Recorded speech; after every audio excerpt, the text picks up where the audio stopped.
নমস্কার। তো সেন্সাস অর্থাৎ জনগণনার পক্ষ থেকে আরও একটি কিন্তু নতুন বিজ্ঞপ্তি প্রকাশ করা হয়েছে, যেটি প্রকাশ হয়েছে গতকাল অর্থাৎ 14ই আগস্ট। আর এই বিজ্ঞপ্তিতে টোটাল 40টি প্রশ্ন রয়েছে। এই বিজ্ঞপ্তিটি প্রকাশ করা হয়েছে মিনিস্ট্রি অফ হোম অ্যাফেয়ার্সের পক্ষ থেকে। আগে যেখানে 33টি প্রশ্নের উত্তর দিতে হচ্ছিল, এখন সেখানে কিন্তু 40টা প্রশ্নের উত্তর দিতে হবে। অর্থাৎ যারা বাড়ি বাড়ি গিয়ে জনগণনার কাজ করতে আসবেন, তারা কিন্তু আপনাকে 40টা প্রশ্ন জিজ্ঞাসা করবে।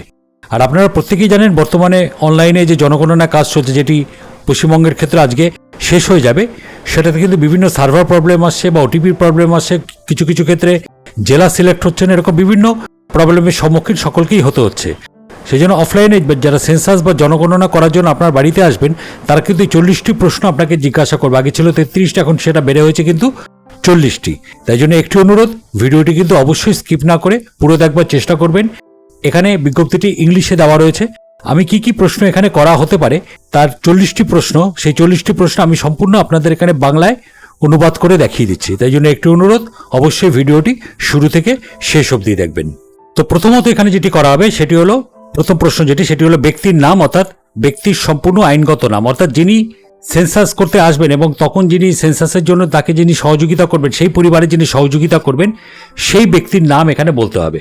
এবার অনেকেই অনলাইনে ফর্ম ফিল আপ করে ফেলেছেন, সবাই জানেন। এবার অনেক সময় কী হয়, পরিবারের যিনি প্রধান তিনি হয়তো সেই মুহূর্তে বাড়িতে নেই, বা অন্য কোনো যিনি আছেন তিনি তার জায়গায় এই ফর্মটি ফিল আপ করাচ্ছেন বা করছেন বসে, বা প্রশ্নের উত্তরগুলো দিচ্ছেন।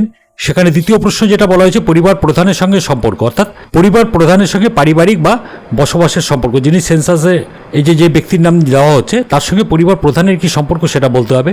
এবার লিঙ্গ বলতে হবে পুরুষ, মহিলা বা না তৃতীয় লিঙ্গ, এবং জন্ম তারিখ ও বয়স বলতে হবে। এগুলো কিন্তু অনলাইন ফর্ম ফিল আপে ছিল না, জন্ম তারিখ বা বয়স, এবং জন্ম তারিখ এবং পূর্ণ হওয়া বয়স, যেটা এখন এই বর্তমানে আজকে তারিখ পর্যন্ত আপনার যত বয়স হয়েছে সেই অনুযায়ী। বর্তমান বৈবাহিক অবস্থা পঞ্চম প্রশ্ন, বিবাহিত, অবিবাহিত, বিধবা না বিপত্নিক বা বিবাহ বিচ্ছিন্ন বা পৃথক বসবাসকারী, সেটা বলতে হবে। এবার বিবাহের সময় বয়স, বিবাহের সময় ব্যক্তির বয়স কত ছিল, যিনি বিবাহ করে যে এখানে ব্যক্তি সেন্সাস করেছে তিনি যদি বিবাহিত হয়ে থাকেন, বিবাহের সময় তার বয়স কত ছিল সেটা বলতে হবে। এবার যেটি স্বামী বা স্ত্রীর নাম, প্রযোজ্য ক্ষেত্রে স্বামী বা স্ত্রীর নাম, অর্থাৎ যদি এখানে কেউ যিনি ব্যক্তি ফর্ম ফিল আপ এটা করছেন তিনি যদি স্বামী হন তাহলে স্ত্রীর নাম দেবেন, যদি স্ত্রী করেন তাহলে স্বামীর নাম দেবেন। জাতীয়তা মানে সরকারিভাবে আপনার জাতীয়তা ঘোষিত করতে হবে এখানে, অর্থাৎ আপনার সিটিজেনশিপ যেটা আছে আর কি, মানে কি আছেন, ইন্ডিয়ান সিটিজেনশিপ যেটা আছে সেটা ইন্ডিয়ান না সে জাতি কি সিটিজেনশিপ আছে সেটা বলতে হবে। ধর্ম, ধর্মীয় সম্প্রদায়ের পরিচয়, আপনি যে ধর্মের সেই ধর্মের কি ধর্মের অন্তর্গত সেটা এখানে বলতে হবে, অর্থাৎ রিলিজিয়াস যেটা সেটা বলতে হবে এখানে। তারপরে এখানে তফসিলি জাতি না তফসিলি উপজাতি, স্পষ্ট শ্রেণী এবং নির্দিষ্ট জাতির নাম ঘোষণা, এবং শ্রেণী এবং যেটা তার নাম ঘোষণা করতে, জাতির নাম ঘোষণা করতে হবে। এসসি বলে তফসিলি জাতি এসসি, শিডিউল কাস্ট না শিডিউল ট্রাইব সেটা সম্পূর্ণভাবে এখানে বলে দিতে হবে।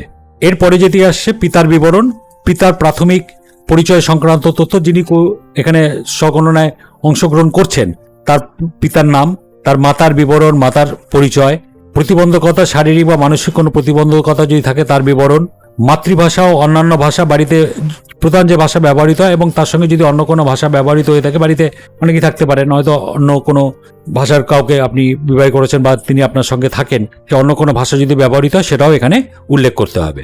এবার যেটি আসে সাক্ষরতা অবস্থা, বুঝে পড়তে ও লিখতে পারার সক্ষমতা আছে কিনা, ডিজিটাল সাক্ষরতার অবস্থা অর্থাৎ কম্পিউটার বা স্মার্টফোন ইত্যাদি ব্যবহার করতে পারেন কিনা, শিক্ষা প্রতিষ্ঠানের পরিস্থিতি অর্থাৎ current status of enrolment or school or college attendance, কোন স্কুলে পড়ে বা কি প্রতিষ্ঠানে পড়ে সেটা আপনাকে উল্লেখ বলতে হবে। সর্বোচ্চ শিক্ষাগত যোগ্যতা, অর্জিত সর্বোচ্চ শিক্ষাগত যোগ্যতা এবং বিষয় বা শাখা সেটা বলতে হবে।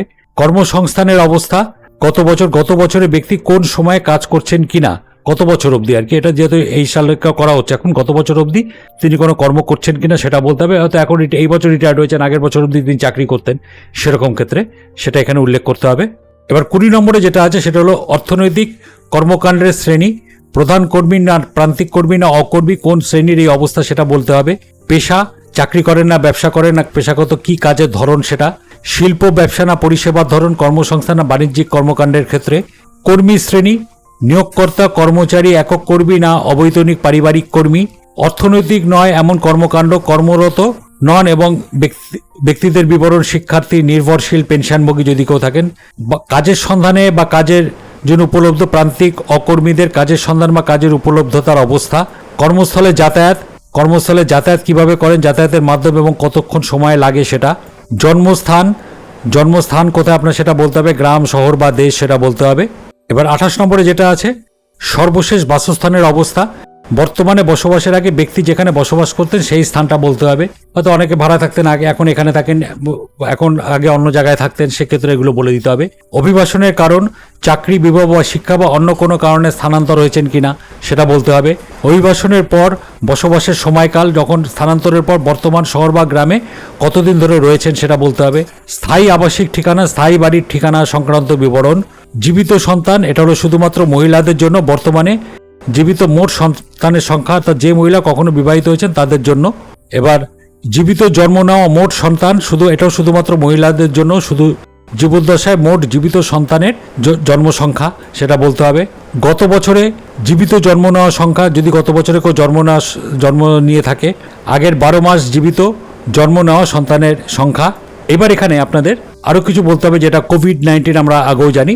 এবার পরে দেখুন এখানে বলেছে কোভিড-19 টিকাকরণের স্থান, অর্থাৎ location or centre where vaccination doses were received, যেখান থেকে আপনি ভ্যাকসিনেশন নিয়েছেন যে জায়গার থেকে, সেই জায়গাটির নাম আপনাকে বলতে হবে।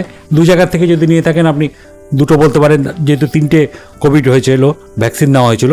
মোট ব্যাঙ্ক অ্যাকাউন্টের সংখ্যা, কতগুলো আপনার টোটাল ব্যাঙ্ক অ্যাকাউন্ট আছে সেটা কিন্তু সম্পূর্ণভাবে উল্লেখ করতে হবে। কোনো রকম কিন্তু কিছু লোকালে এখানে চলবে না। ব্যক্তির নাম থাকা, সক্রিয় সেভিংস, কারেন্ট অ্যাকাউন্টের সংখ্যা, সেভিংস থাকুক, কারেন্ট অ্যাকাউন্ট থাকুক, যতগুলো ব্যাংকে আপনার, 2টো ব্যাংকে থাকুক, 3টে ব্যাংকে থাকুক, যে কটা ব্যাংকে আছে সেটা বলতে হবে। মোবাইল নাম্বার, প্রধান সক্রিয় যোগাযোগের মোবাইল নাম্বার। আধার নাম্বার, যেটা ইউআইডি নাম্বার, ভারতের ইউনিক আইডেন্টিফিকেশন অথরিটি সংক্রান্ত তথ্য, আধার নাম্বার দিতে হবে। এবার যেটি আছে সেটা হলো ভোটার আইডি বা পাসপোর্ট নম্বর। ভোটার আইডি ক্ষেত্রে ভোটার পরিচয়পত্র নম্বর, পাসপোর্ট থাকার অবস্থা, আর ড্রাইভিং লাইসেন্স যদি থেকে থাকে ড্রাইভিং লাইসেন্স প্রাপ্যতা, ড্রাইভিং লাইসেন্স থাকার অবস্থা। তো এতগুলো প্রশ্ন, অর্থাৎ 40টি প্রশ্ন কিন্তু এখানে আপনাকে জিজ্ঞাসা করবে। এগুলো কিন্তু সঠিক উত্তর আপনাদেরকে দিতে হবে। আগে কিন্তু এতগুলো ছিল না, যেরকম এই যে ড্রাইভিং লাইসেন্স বলুন, ভোটার আইডি কার্ড বলুন, পাসপোর্ট বলুন, বা এখানে মোট ব্যাঙ্ক অ্যাকাউন্টের সংখ্যা, কোভিড-19 টিকাকরণের সংখ্যা, তারপরে কতজন জীবিত সন্তান, এইসব কিন্তু এতগুলো প্রশ্ন কিন্তু ছিল না, আরও কম ছিল, যেটা আপনারা অনলাইনে ফর্ম ফিল আপ করেছেন জানেন অবশ্যই। এখন কিন্তু সেই প্রশ্নের সংখ্যাটা বেড়ে গেছে। অর্থাৎ যারা আপনার বাড়িতে আসবেন, যিনি সেন্সাসের জন্য আসবেন, সেন্সাস কর্মী যিনি আসবেন, তারা কিন্তু আপনাকে এই প্রশ্নগুলো জিজ্ঞাসা করবে এবং এই প্রশ্নগুলো সঠিক উত্তর কিন্তু আপনাদেরকে প্রদান করতে হবে। তো আশা করি ভিডিওটি আপনাদের প্রত্যেকেরই কাজে লাগবে। তাই জন্য একটি অনুরোধ, চ্যানেলে যদি নতুন হয়ে থাকেন তাহলে অবশ্যই চ্যানেলটিকে সাবস্ক্রাইব করে দেবেন, আর ভিডিওটিতে অবশ্যই একটা লাইক আর কমেন্ট করে দেবেন। ধন্যবাদ।